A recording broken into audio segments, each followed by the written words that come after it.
Hadirin dipersilakan duduk kembali. Wassallallahu ala Nabi Muhammad. Allahumma salli wa sallim wa barik alaihi. Silakan ya MC. Tim MC-nya doakan supaya cepat menikah. Amin. Bapak Ibu, Tuan dan Puan, hadirin yang berbahagia, alhamdulillah Habib yang ditunggu sudah pun datang, Habib yang dinanti sudah pun tiba. Maka Pak Zul, orang-orang tua sering berpesan, tegak berdiri pokok meranti, duduk budak belajar muqaddam. Selamat datang Habib di ibu kota Provinsi Kepri, Tanjung Pinang, Kota Gurindam. Kalaulah hendak membeli benang, belilah benang di Jalan Bali. Betul. Kalaulah sudah sampai di Tanjung Pinang, sewaktu-waktu akan kembali. Amin. Memang kalau sudah sampai Tanjung Pinang nih Pak Zul biasa datang lagi. Saya, ya Bang Naik. Baik, tapi tentu kita berdoa dan berharap dari Bintan pergi Bengkalis tidaklah lewat Laut Natuna. Datangnya Habib dalam majelis menambah berkah bagi semua. Masya Allah, amin. Terang indah bulan purnama tampak jelas di depan rumah. Betul. Dengarkan tausiah dengan seksama agar kita mendapat berkah. Insya Allah. Bapak Ibu, Tuan dan Puan, hadirin yang berbahagia, selanjutnya mari kita dengarkan hikmah dan tausiah yang akan disampaikan oleh guru kita Habib Muhammad As-Segaf. Kepada Habib dengan segala hormat majelis mempersilahkan. Sallu ala Nabi Muhammad.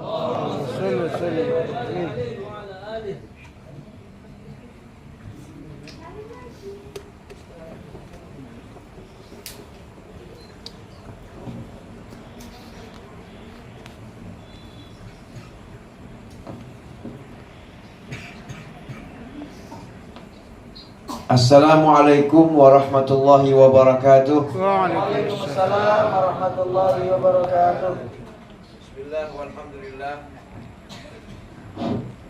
Bismillah walhamdulillah wassalatu wassalamu ala sayyidina Rasulillah Muhammad ibn Abdullah wa ala alihi wa sahbihi wa man walah wa la hawla wa la quwata illa billah. Allahumma salli wa sallim ala sayyidina Muhammadin alladhi huwa likulli babin mughlaqin miftah wa ala alihi wa sahbihi wa sallam.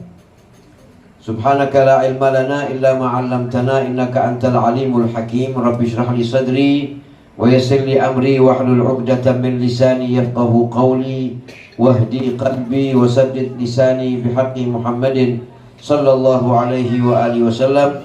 Dusturukum ya ahlad darak wa ya ahlad naubah wa ya ahlal hilli wal aqd. Yang sama-sama kita hormati, kita cintai, kita ta'zimi, kita taati guru kita Abi Sulaiman Ismail.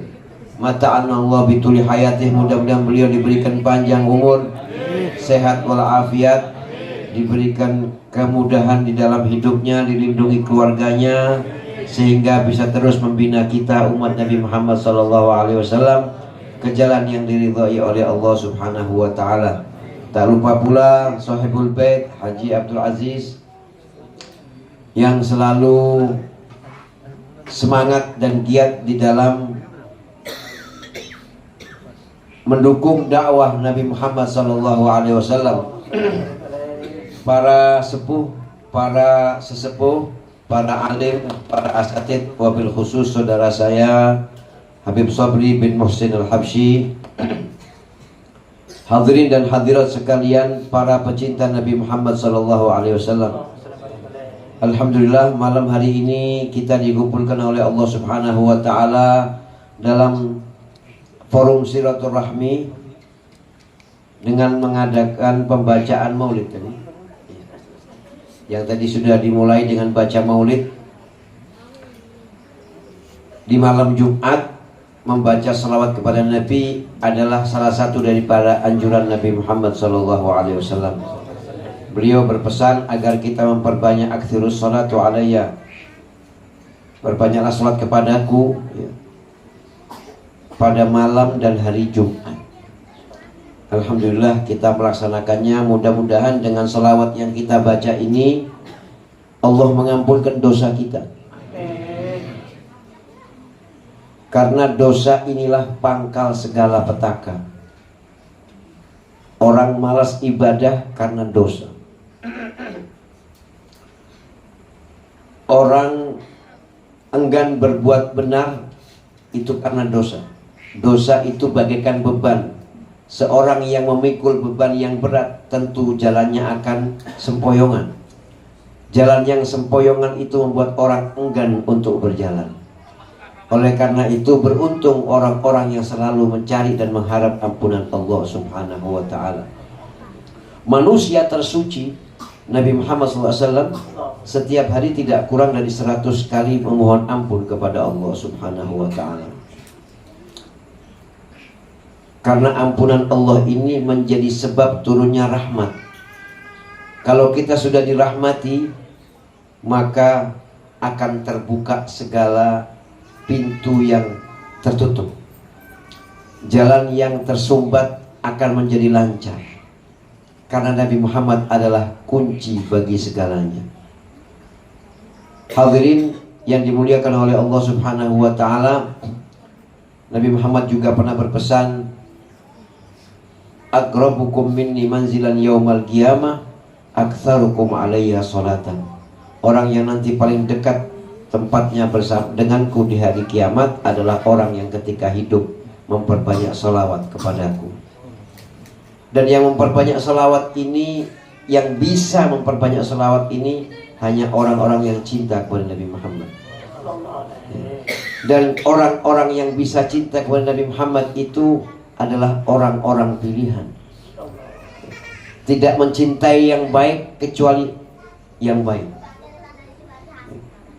Mudah-mudahan kita termasuk orang-orang yang mencintai Nabi Muhammad, dan dengan cinta itu kita dapat meraih cinta Allah dan cinta Nabi Muhammad SAW. Hadirin yang berbahagia, malam hari ini kita sudah buka majelis kita dengan sholawat kepada Nabi Muhammad oleh Nabi Muhammad SAW. Cinta kepada kita umat. Sayyidatuna Aisyah pernah bertanya, "Ya Rasulullah, saya ini," kalau bahasa saya terjemah bebas saja ya, "saya ini ya Rasulullah heran melihat Anda, melihat antum ya Rasulullah. Engkau ini adalah kekasih Allah, dicintai oleh Allah. Apa yang kau minta Allah berikan. Dan engkau ini sudah disterilkan oleh Allah menjadi Nabi dan Rasul yang artinya maksum, tidak bakal salah, tidak bakal dosa. Tapi aku tidak pernah melihat sajadahmu kering dari air mata." Kata Nabi Muhammad SAW, "Setiap aku mengingat umatku, maka aku selalu meneteskan air mataku, selalu berderai," kata Nabi Muhammad. Nabi Muhammad ini manusia yang paling menginginkan kita bahagia, selamat di dunia dan di akhirat. Setelah Allah, tidak ada yang lebih mencintai kita daripada Nabi Muhammad SAW. Bahkan cinta beliau kepada kita melebihi cinta kita kepada diri kita.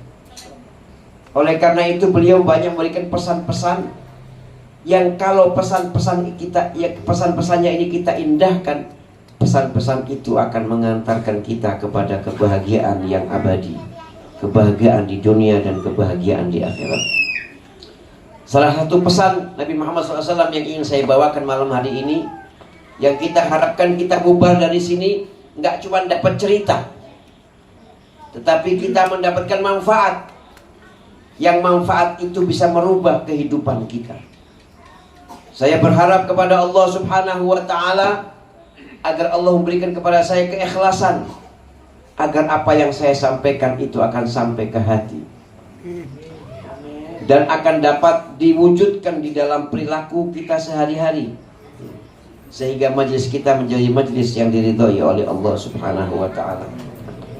Kepada sahabat Abi Dzar Al-Ghifari, Nabi Muhammad berpesan, "Ya Aba Dzar, jaddidis safinah fa innal bahra amiq." Wahai Abi Dzar, perbaiki kapalmu, perbaharui perahumu, Karena kau akan mengarungi kehidupan, akan mengarungi lautan yang cukup dalam. Lautan itu adalah kehidupan. Kehidupan ini bagaikan lautan yang dalam. Isinya macam-macam itu laut. Kalau kita masuk ke dalamnya macam-macam isinya. Ada ikan, ada emas, ada macam-macam. Segalanya ada di dalam laut itu. Dan dia dalam. Setiap orang yang mengarunginya, kalau dia tidak menggunakan kapal yang bagus, kapalnya bocor atau ada yang tidak seimbang, maka dia akan tenggelam. Kalau dia tidak bisa berenang, maka dia akan terbawa oleh arus ombak. Itulah kehidupan. Makanya Nabi Muhammad mengatakan, perjalananmu panjang wahai Abi Dzar. Dan perjalanan hidup kita ini hadirin, gak sampai di sini, gak sampai di kubur saja. Kubur yang akan kita tempati nanti itu adalah awal daripada tahapan kehidupan yang keempat. Sekarang kita hidup pada tahapan kehidupan yang ketiga. Kehidupan yang pertama, ketika Allah Subhanahu wa ta'ala menciptakan Nabi Adam alaihissalam, Allah menciptakan benih-benih anak cucu Nabi Adam. Saat itu Allah tunjukkan kepada malaikat, wahai malaikatku, lihatlah, ini calon-calon anak cucu Adam. Begitu banyak, kata malaikat, ya Allah, begitu banyak anak cucu Adam ini. Kalau segini banyaknya ya Allah, bumi gak cukup. Kata Allah SWT, wahai malaikatku, aku akan ciptakan, aku akan lahirkan mereka bertahap. Kehidupan kan begitu, ada yang lahir, ada yang mati. Setiap hari di rumah sakit bersalin ada kelahiran. Dan setiap hari di pemakaman ada penguburan mayat. Supaya cukup. Malaikat bertanya lagi, ya Allah, kalau kau lahirkan manusia, kau berikan pada mereka kehidupan di dunia, lalu mereka akan mati, itu akan menjadikan mereka pasif hidup ini. Lahir, habis gini mati, ya sudah, tinggal nunggu waktu saja. Maka tidak akan berjalan kehidupan ini. Kata Allah Ta'ala, wahai malaikatku, aku akan ciptakan angan-angan pada diri setiap insan, sehingga dengan angan-angan itu dia berkarya untuk mewujudkan apa yang diangan-angankan. Jadi orang bercita-cita itu boleh, orang berangan-angan itu boleh. Yang tidak boleh itu tinggi angan-angan. Seperti apa Habib contohnya tinggi angan-angan? Ya, saya contohkan diri saya. Saya yang dengan background seperti ini, ya, menghayal atau berkeinginan jadi presiden. Ini namanya tinggi angan-angan. Kalau Pak Haji Abdul Aziz mungkin masih wajar, ya, jenjang pendidikannya mendukung itu, ya, pekerjaannya mendukung itu, ya. Tapi kalau saya, ini sebuah angan-angan yang berlebihan namanya, ya. Tapi kalau saya berangan-angan, saya besok kepingin punya pesantren, nah itu wajar. Abi pengen besok, ya, punya pesantren, punya tempat yang besar, bisa menampung, ya, para jamaahnya. Abi kepingin punya usaha yang besar, supaya nanti jamaahnya yang miskin dipekerjakan. Kalau sudah kerja, dikawinkan. Ini angan-angan yang pas, ya, sesuai dengan orangnya, sesuai dengan kapasitasnya. Nah itu boleh. Tapi kalau yang tidak boleh itu tinggi angan-angan. Angan-angan kita melebihi kemampuan kita. Itu yang tidak boleh. Jadi berangan-angan itu adalah Allah ciptakan. Makanya tidak boleh ada manusia hidup tanpa cita-cita. Harus punya cita-cita. Orang yang nggak punya cita-cita tidak akan berbuat apa-apa di dunia ini. Dia akan menjadi manusia yang pasif. Allah katakan, aku ciptakan angan-angan supaya manusia ini berkarya untuk mewujudkan angan-angannya. Dengan berkarya ini, maka terbukalah lapangan pekerjaan, ya kan? Terbuka lapangan pekerjaan, terbuka kesempatan dan lain sebagainya, ya. Lalu Allah Subhanahu wa Ta'ala mengambil sumpah kepada seluruh anak cucu Nabi Adam. Termasuk kita saat itu ada di situ, cuma kita nggak punya kemampuan untuk mengingat peristiwa itu, kecuali Nabi Muhammad yang ingat dengan peristiwa itu. Allah berikan demikian supaya Nabi Muhammad bisa menyampaikan ini kepada umatnya. Saat itu kita masih berbentuk benih. Jangan dibayangkan seperti apa ini, bulat-bulat. Jangan dibayangin, sudah, gak usah. Akal gak mampu ya. Tafakkaru fi khalqillah wala tatafakkaru fi dzatillah. Kita jangan mikirkan tentang zatnya Allah dan kuasanya Allah. Allah mengambil sumpah kepada kita, wahai anak cucu Adam, alastu birabbikum, bukankah aku Tuhan kalian? Maka saat itu menjawab anak cucu Adam, bala, benar ya Allah, engkau adalah Tuhan kami. Kata Allah Ta'ala, aku ambil sumpah ini agar besok tidak ada yang mengatakan, aku tidak tahu kalau aku punya Tuhan yang Maha Esa, yaitu Allah Subhanahu wa Ta'ala. Aku sudah ambil sumpah sebelum kelahiran kalian. Ini anak cucu Adam. Ini kehidupan yang pertama. Kehidupan yang pertama di alam dzarrah ya. Alam benih. Jangan dibayangin seperti apa alamnya, nggak bisa, nggak mampu sudah. Kita beriman saja. Karena tidak semua ya, yang ada dalam tuntunan syariat itu bisa dibayangkan dengan akal. Sekarang coba bayangkan, bisa tidak kita bayangin surga yang katanya indahnya nggak bisa terbayang oleh akal dan tidak pernah dipandang oleh mata. Kalau kita mau membayangkan itu, nggak sampai akal kita. Kita mau bayangkan bagaimana Nabi Muhammad bisa sampai ke Baitul Maqdis PP plus transit ke langit sebelum subuh sudah sampai di Mekah. Kalau kita pakai akal kita nggak sampai. Lalu bagaimana? Ini diterimanya bukan pakai akal, pakai iman. Ini kehidupan yang pertama. Kehidupan yang kedua adalah ketika benih ini berpindah dari sulbi Nabi Adam ke sulbi dari sulbi ayah kita ke rahim ibu kita. Jadi berpindah dari Adam sulbi ini, ayah ini alam ya, ke sulbi sampai ke sulbi ayah kita. Nah, lalu berpindah ini ke rahim ibu kita. Di dalam kandungan itu ada kehidupan. Ada kehidupan. Allah Subhanahu wa Ta'ala ya, ketika benih ini sudah bertemu dengan menjadi janin di dalam rahim ibu, masih berbentuk darah, lalu berbentuk daging. Asalnya air mani ya, yang bertemu dengan sel telur, lalu berubah menjadi darah, segumpal darah.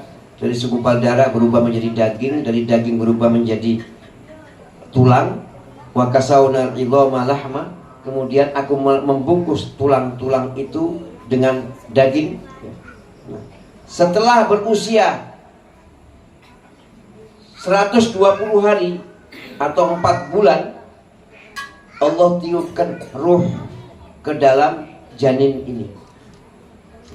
Makanya orang-orang tua zaman dulu itu kalau sudah kandungan istrinya atau anaknya berusia 4 bulan, mereka mengadakan sebuah ritual ibadah, entah itu berupa sholat tahajud atau menghatamkan Al-Quran atau baca sholawat, memohon kepada Allah.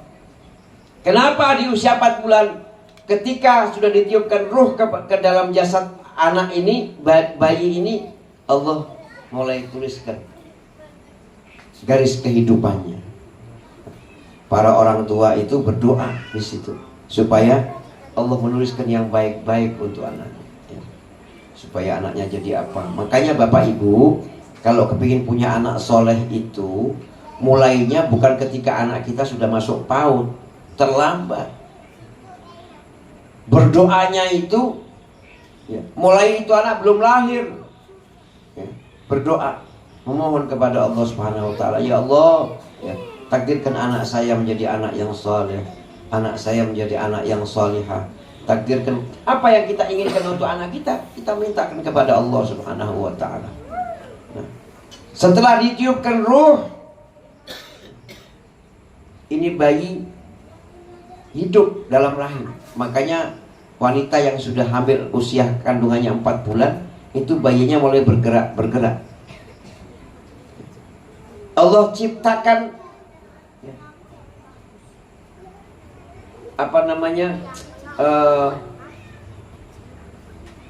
jalur untuk makan, jalannya makanan melalui tali pusar.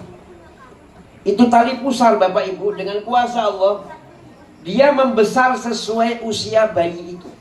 Jadi nggak ada ceritanya bayi dalam kandungan itu tersedak makanan gitu, nggak ada. Allah besarkan itu tali pusar itu, entah apa namanya, Bu Dokter, apa namanya dalam ilmu kesehatan itu? Apa? Plasenta. Oh, ternyata Pak Haji itu sih top. Alimun bi ilmihi. Ya. Plasenta namanya. Betul ya Bu Dokter? Nah, ini besarnya sesuai dengan besarnya kandungan janin yang dalam kandungan itu, sehingga masuk ke dalam mulutnya itu sesuai. Makanya suami-suami ini kalau kepingin punya anak tidak brengsek, cari rezekinya yang halal. Cari rezekinya yang halal. Jangan kasih makanan istri kita itu makanan dari hasil haram, baik itu haram hasilnya ataupun haram jenis makanannya. Ada kalanya rezekinya halal, tapi makanan yang dimakan jenisnya makanan haram, mungkin mengandung babi atau mengandung khamr dan lain sebagainya. Karena Nabi Muhammad berpesan, kullu lahmin nabata min haram fannaru aula bih. Setiap daging yang tumbuh dari haram, maka yang pantas baginya hanya api neraka. Man akalal haram asad jawarihu sya'am abad. Siapa yang makan haram, maka pasti jiwa dan raganya akan cenderung kepada yang negatif. Jadi kalau ada orang diajak baik gak mau, tapi kalau diajak maksiat gandrung, berarti ada yang salah dari proses awalnya. Waman akalal halal ata'at jawarihu sya'am abad. Siapa yang makanannya halal, rezekinya halal, maka mau tidak mau jiwa dan raganya akan cenderung kepada semua hal yang positif dan baik. Jadi ada kehidupan. Ibu-ibu nih kalau sudah hamil ya, nanti para nenek-nenek ini kalau anaknya sudah mulai mengandung ya, nah, ajarkan itu anak-anak untuk banyak sholat, banyak baca Quran. Karena gerakan ibu itu akan menjadi pula gerakan si janin yang ada di dalam rahim itu. Akan seperti itu. Baca Quran, jangan banyak menyanyi. Bangun tidur menyanyi, mau tidur menyanyi, masak menyanyi. Banyak baca Quran, banyak baca sholawat. Insya Allah anaknya jadi hobi seperti itu. Kalau ibunya setiap hari sujud ruku, maka gerakan itu menjadi gerakan yang maklum bagi si janin.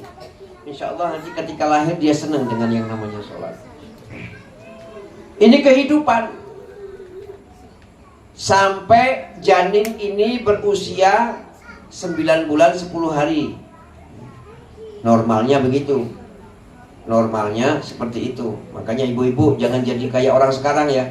Orang sekarang ini kadang-kadang rencana Allah itu mau diakali.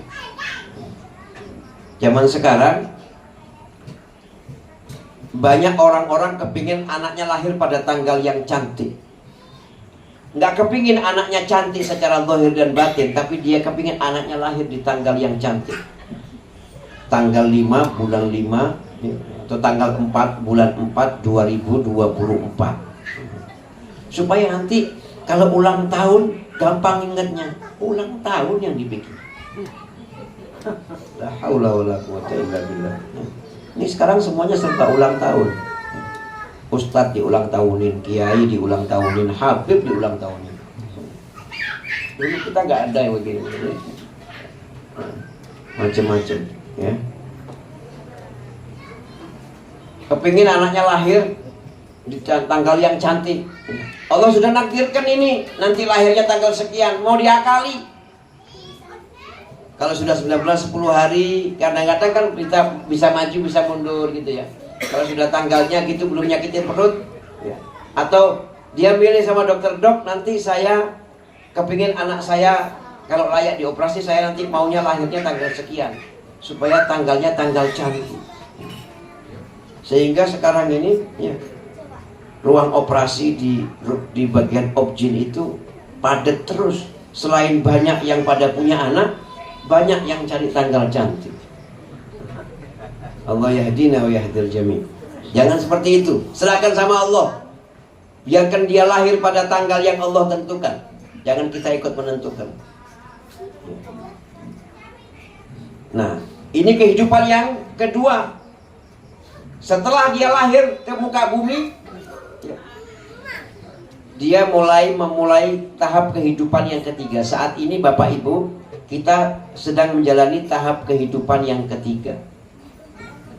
Kehidupan yang ketiga ini adalah kehidupan yang akan menentukan bagaimana nasib kita pada tahap kehidupan yang keempat. Allah Subhanahu wa taala berfirman dalam Al-Qur'an, insyaallah surat Ar-Ra'd, ya.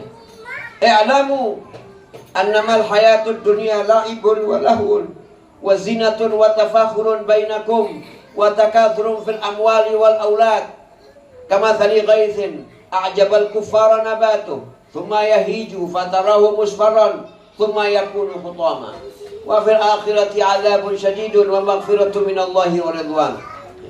Kata Allah Subhanahu wa taala, "I'lamu," ketahuilah wahai manusia, innamal hayatud dunya la'ibun wa lahwun. Kehidupan dunia ini permainan saja. Walahwun, keindahan yang sementara seperti pelaminan. Didesain begitu indah, tapi hanya sebentar. Selesai acara pestanya, itu semua yang bagus dibongkar. Seperti itulah dunia, kata Allah SWT. La'ibun wa lahwun wa zinatun wa tafakhurun. Dunia ini tempatnya orang bersombong-sombong, berbangga-bangga. Yang kaya bangga dengan kekayaannya, yang tinggi jabatan bangga dengan jabatannya, yang punya anak berbangga dengan anaknya. Orang berbangga-bangga, anak saya begini, oh saya begini, oh saya begini. Tempatnya orang berbangga-bangga, menyombongkan apa yang dia punya. Ini dunia, kata Allah Ta'ala. Wa takatsurun fil amwali wal aulad. Dunia ini tempatnya orang bersaing. Bersaing apa? Bersaing harta dan bersaing keturunan. Kalau orang zaman dulu bersaing. Orang zaman dulu kalau anaknya banyak itu bangga. Wah, anak saya berapa? 10. Wah, anak saya 15. Zaman dulu. Kalau zaman sekarang, ya, nenek-nenek ini kalau anaknya hamil lagi la haula wala quwata illa billah. Anakmu masih kecil, tahu hamil, kenapa kau tidak KB? Wah, diomelin nih anak, padahal dia halal. Ya. Nenek-nenek sekarang ini apa? Pusing Ustaz ngurusin cucu, udah habis-habis kita ini. Dulu anak kita harus, sekarang kita udah tua-tua ngurusin cucu. Ini belum besar punya anak lagi. Sampai kapan kita? La haula wala quwata illa billahil aliyil azim. Ya. Zaman sekarang nggak ada orang berbangga dengan banyaknya anak, nggak ada. Ini dunia tempatnya orang bersombong-sombong. Saya. Tafakhurun bainakum. Ini semua yang kalian sombongkan, yang kalian banggakan, yang kalian hebohkan ini kamathali ghaithin a'jabal kuffara nabatuh. Kata Allah Ta'ala, seperti apa? Seperti air hujan yang turun ketika musim hujan. Ya. Kemarin saya ke Pulau Penyengat. Saya sama istri saya ditemenin sama Teteh sama siapa tadi? Dedi, ya. Debbie Syaban, ya. Suasananya mendung. Terus di Pulau Penyengat itu kan banyak pohon-pohon rindang begitu ya. Nah, wah, enak ya di sini ya. Saya bilang ini enak karena musim hujan. Kalau musim panas, ya, Masya Allah panasnya. Begitu ya, Abi ya. Nah, kata Allah Ta'ala, ini dunia ini seperti musim hujan. Turun air hujan, tanah yang coklat jadi subur, jadi yang kering jadi basah. Tumbuh-tumbuhan, ya, bahkan yang tidak ditanamin benih pun juga tumbuh dedaunan karena subur. A'jabul kuffar nabatu. Setiap orang memandang, Masya Allah, kita kalau jalan nih ke pegunungan, ya, lihat itu kebun, lihat itu, oh seneng ya, lihat yang hijau-hijau itu, suasananya mendung, mata kita dingin. Ya. Tapi kata Allah, sebentar ini, yang hijau, yang indah ini sebentar. Akan datang berganti musim, hujan menjadi musim panas, terik matahari akan membakar dedaunan yang hijau itu sehingga dia menjadi kuning.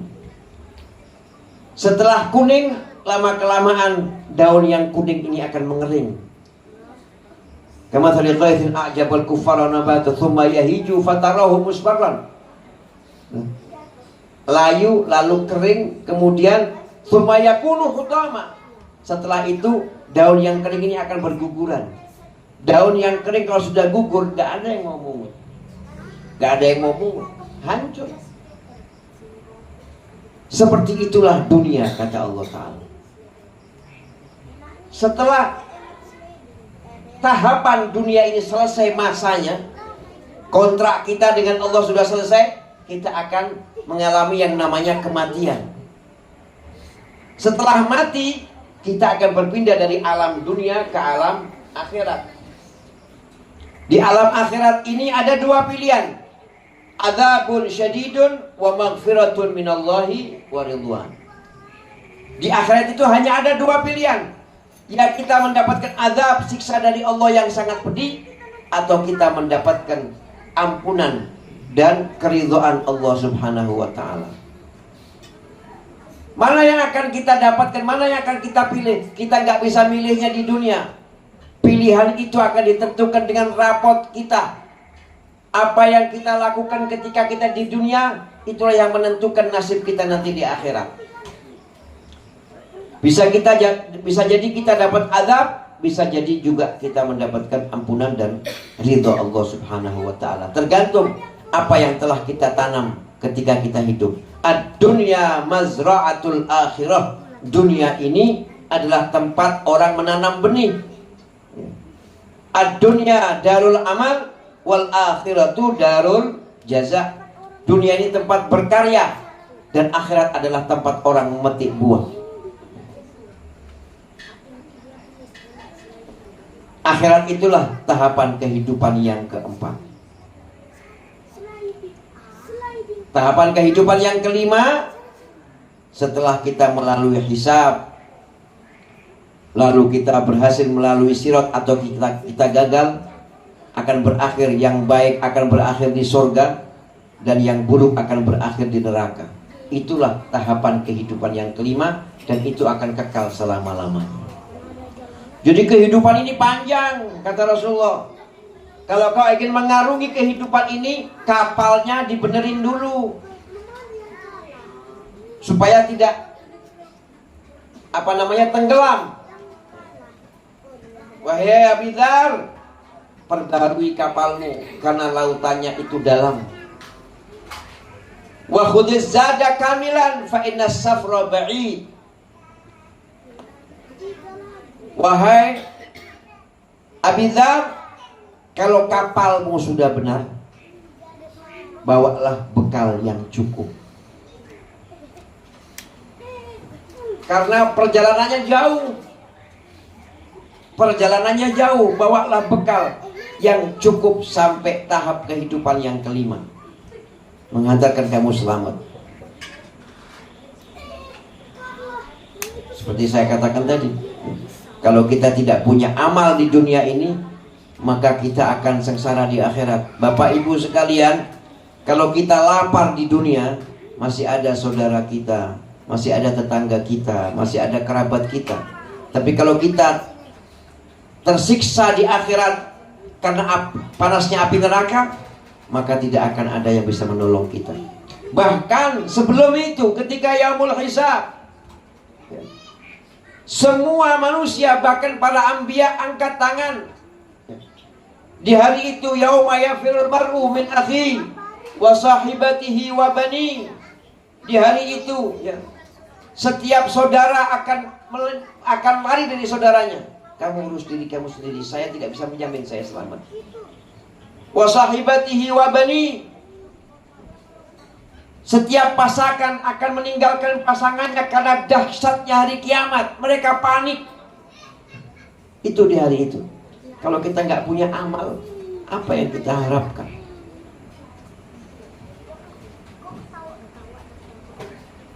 Makanya bawa bekal yang cukup. Bawa bekal yang cukup.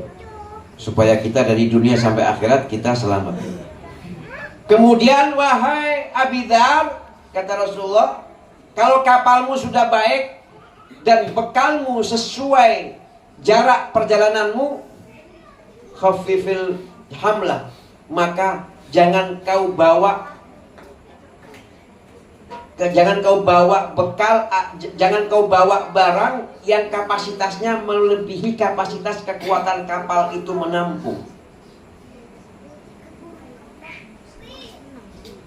Kapal itu kalau kita misalnya dia kapasitasnya misalnya 10 ton misalnya.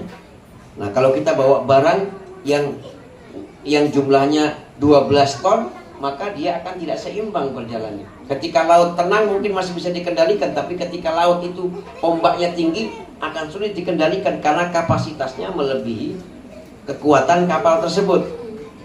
Fa innal aqabata qu'ud.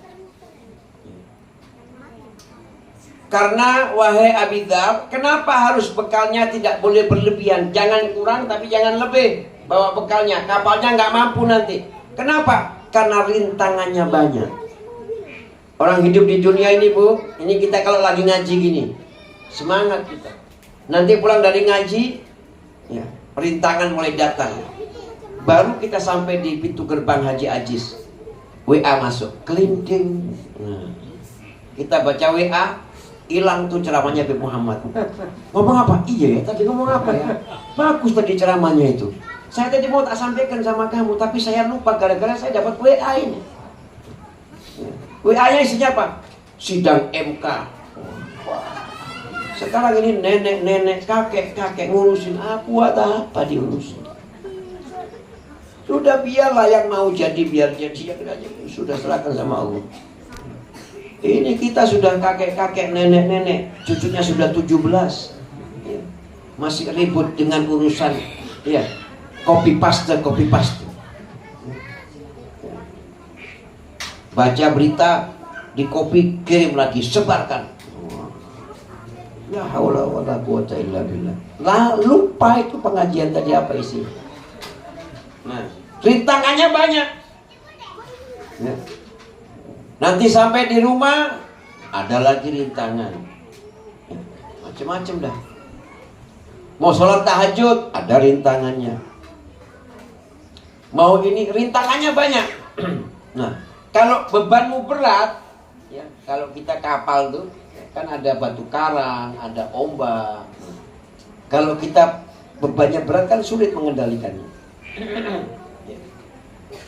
Fa innal aqabata qut wa akhlisil amal fa innan naqid basir. Yang terakhir wahai Abi Dzar, berikhlaslah kau di dalam berbuat apapun itu. Ibadah yang ikhlas, bekerja yang ikhlas, berbakti kepada suami yang ikhlas,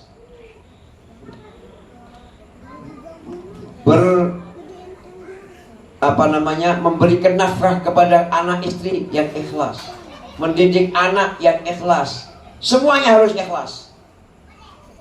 Nih, ikhlas nih. Orang tanya, Beb, saya ini susah Beb, suruh ikhlas Beb. Saya sudah berusaha Beb, tapi saya susah. Ikhlas itu nggak datang begitu saja. Lalu bagaimana Beb caranya ikhlas? Minta sama Allah, ya Allah, ikhlaskan aku sebagaimana kau jadikan orang-orang yang soleh itu menjadi ikhlas. Begitu minta sama Allah. Kalau kita tidak mau berbuat sebelum ikhlas, maka kita tidak akan bisa berbuat. Berbuat sebisa saya nawaitu saya ikhlas.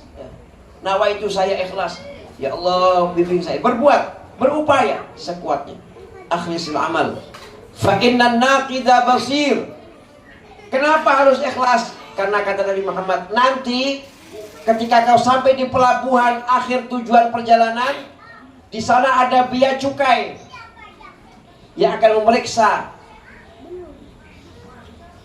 dokumenmu dan memeriksa bawaanmu.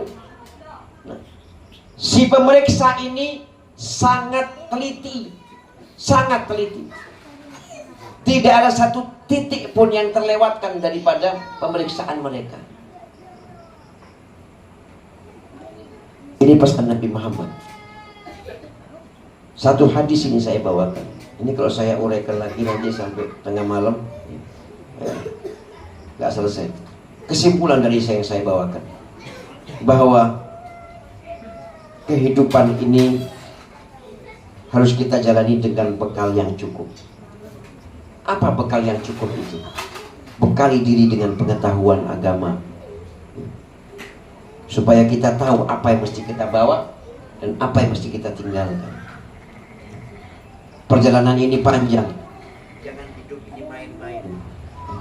Jangan hidup ini main-main, hanya sekedar bersenang-senang. Tapi ingat, saya akan mati. Kapan tidak ada yang tahu, tapi itu pasti. Segala yang pasti itu berarti dekat. Berarti kita mesti persiapkan ya, datangnya kematian. Supaya kapan saja itu kematian ajal menjemput kita, kita siap menghadapinya. Kata Imam Al-Haddad, pengarang Ratibul Haddad, dalam satu syairnya beliau mengatakan, wa a'idda zadak lil ma'ad min qabli yafjakal hadar fal mautu atin an qarib wa la'alla yawmak qad hadar. Wa'id zadak lil ma'ad, siapkan bekalmu untuk hari esok. Min qabli yafjakal hadar, sebelum kau dikejutkan dengan datangnya kematian. Karena mati itu idza jaa ajaluhu la yastakhiruna sa'atan wala yastaqdimun. Kalau datang tidak maju sedetik pun, dan dia tidak akan mundur sedetik pun. Sebelum kau dikagetkan, dikejutkan dengan datangnya kematian, siapkan bekalmu. Wala alla yaumak qad hadar, bisa jadi hari ini adalah hari terakhir hidupmu dalam dunia. Makanya yang banyak istighfar, yang banyak mohon ampun kepada Allah Subhanahu wa ta'ala, jaga diri baik-baik supaya kita selamat di dunia dan selamat di akhirat. Demikian yang dapat saya sampaikan. Mudah-mudahan saya diberikan keikhlasan dalam menyampaikan. Ibu-ibu, bapak-bapak, adik-adik diberikan keikhlasan di dalam mendengarkan, sehingga kajian kita malam ini akan meresap ke dalam hati, dan hati ini akan mewarnai jiwa, dan jiwa ini akan menginformasikan kepada otak, dan otak akan memberikan perintah kepada jasad untuk mewujudkannya di dalam perbuatan kita sehari-hari. Dan insya Allah, Allah takdirkan, Allah izinkan kita ya menjadi, Allah takdirkan kita menjadi orang-orang yang soleh, dan Allah tutup usia kita dengan husnul khatimah. Allah takdirkan lisan kita terakhir mengucapkan kalimat la ilaha illallah Muhammadur Rasulullah ya. Dan mudah-mudahan kita menjadi orang-orang yang selamat fid dunya wal akhirah. Amin ya rabbal alamin. Demikian kajian kita malam hari ini, mudah-mudahan bermanfaat dan bisa kita amalkan dalam kehidupan kita sehari-hari ya. Mohon maaf kalau ada kekurangan, terutama kepada masyarakat Melayu di Riau ini. Saya nggak bisa berpantun, tapi insya Allah saya akan berusaha kalau masih bisa. Maklum usia ya sudah di atas 50, masih muda. Jangan rame-rame saya bawa istri, bisa salah paham ya. Saya merasa tua tapi jadi saya harus tahu diri ya. Nah, jadi kadang-kadang menghafal itu agak sulit ya. Jadi saya mau belajar berpantun. Satu aja. Oh belum bisa. Saya mesti berpikir, kalau saya berpikir satu pantun, bisa sampai subuh saya merenungkan satu pantun itu. Kalau orang Melayu memang sudah begitu, ya, sudah begitu. Ya, tapi istri saya juga orang Melayu, dia ada darah Melayu. Ya. Insya Allah saya belajar dengan dia, Pak, berpantun. Ya. Demikian, wassalamualaikum warahmatullahi wabarakatuh. Doa kita minta. Bagi-bagi, anak itu belum pernah doakan anak. Katanya orang yang selamat itu orang yang tahu diri. Kita mesti tahu diri. Dulu abah saya bilang, kalau kau ke negeri orang, jangan kau bawa adab, tapi bawalah adab. Adabnya begitu. Kita minta antum Habib baca doa untuk kita. Amin. Bagaimana kalau Habib baca deh? Bismillah. Bismillah. Tua. Bismillah. Astaghfirullahaladzim, astaghfirullahaladzim, astaghfirullahaladzim, allazi la ilaha illa huwal hayyul qayyum wa atubu ilaih. Ila hadratin Nabi Mustafa Rasulullah sallallahu alaihi wasallam. Al-Fatihah. A'udzu billahi minasy syaithanir rajim. Bismillahirrahmanirrahim. Alhamdulillahirabbil alamin, arrahmanir rahim, maliki yaumiddin. Iyyaka na'budu wa iyyaka nasta'in. Ihdinas siratal mustaqim. Siratal ladzina an'amta 'alaihim ghairil maghdubi 'alaihim waladdallin. Amin. A'udzu billahi minasy syaithanir rajim. Bismillahirrahmanirrahim. Alhamdulillahi rabbil alamin. Wassalatu wassalamu ala asrafil anbiya'i wal mursalin wa ala alihi wa sahbihi rasulillahi ajma'in.